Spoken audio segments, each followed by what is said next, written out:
നമഃശിവായ. അമ്മയുടെ സന്ദേശം. സാധാരണക്കാരായ ഭക്തർ, ഭക്തിമാർഗത്തിലേക്കൂടി ചലിക്കുന്നവർ.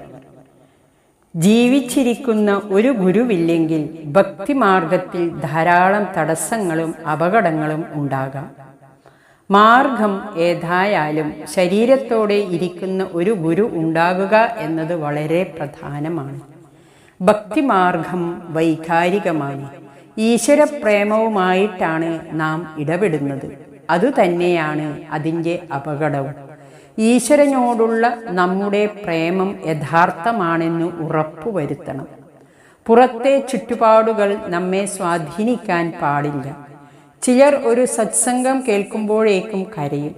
ഭജന കേട്ടാൽ ഭ്രാന്താവസ്ഥയിലാകും. എന്നാൽ അവർ ആനന്ദമൊന്നും അനുഭവിക്കുന്നുണ്ടാകില്ല. ഞാൻ കണ്ണീരൊഴുക്കുന്നു, എല്ലാവർക്കും മനസ്സിലാകും ഞാൻ വലിയ ഭക്തനാണെന്ന് എന്നൊക്കെ അവർ ഉള്ളിൽ ചിന്തിക്കുന്നുണ്ടാകും. ഈ ചിന്തകൾ അവർ പോലും അറിയുന്നുണ്ടാകില്ല. അത്രയും സൂക്ഷ്മമായിരിക്കും. അതാണ് അപകടം. ഇത് വൈകാരികതയാണ്, ഭക്തിയല്ല. ശരിയായ ഭക്തി എന്നാൽ നിരന്തരമായ ഈശ്വര സ്മരണയാണ്. ഒരേ ഒരു ചിന്തയിൽ, ഈശ്വര ചിന്തയിൽ നിൽക്കുന്ന മനസ്സ്. പിന്നെ ആ ചിന്തയും വിട്ട് ഈശ്വരനാകുന്ന അനന്തമായ നിശബ്ദതയിൽ ലയിച്ചേക്കാം. ആ ലയനത്തിന് തൊട്ടു മുമ്പ് എന്തൊക്കെ ചേഷ്ടകൾ കാണിക്കും എന്ന് പറയാൻ പറ്റില്ല. അപ്പോൾ നാം അറിയാതെ തന്നെ കരയാം, ചിരിക്കാം, നൃത്തം വയ്ക്കാം.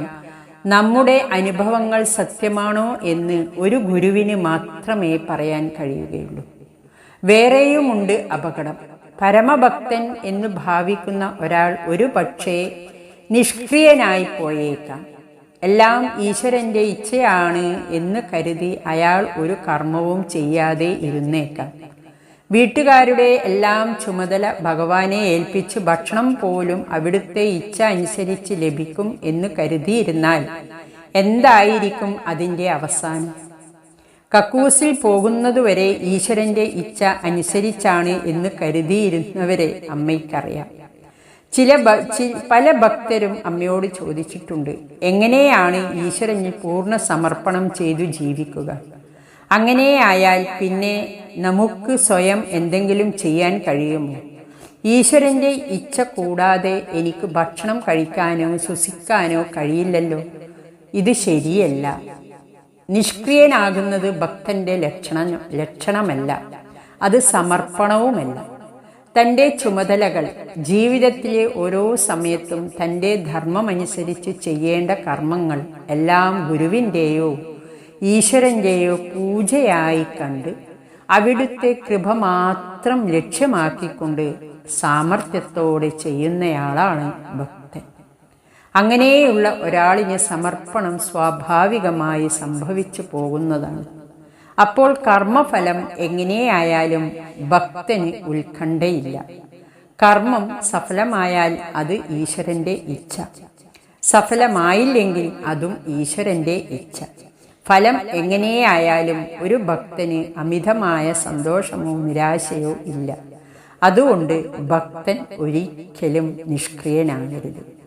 ഏത് പ്രവൃത്തി ചെയ്യുമ്പോഴും ഈശ്വര സ്മരണ വിടാതെ കാത്തു സൂക്ഷിക്കണം. എവിടെ ഇരിക്കുന്നതും എഴുന്നേൽക്കുന്നതും ആ സ്ഥലം തൊട്ട് വന്ദിച്ചതിനു ശേഷമേ ആകാവൂ. പേന, പുസ്തകം, വസ്ത്രം, പാത്രം, പണിക്കുള്ള സാധനങ്ങൾ എന്നിങ്ങനെ എന്തും തൊട്ടു വന്ദിച്ചെടുത്തുന്ന ശീലം വളർത്തണം. ഈശ്വര സ്മരണ നിലനിർത്താൻ ഇത് സഹായിക്കും. നമ്മുടെ ശീലം മറ്റുള്ളവരിലും ആ സ്വഭാവം വളർത്താൻ സഹായിക്കും. അമ്മ. ഹരി ഓം. നമഃശിവായ.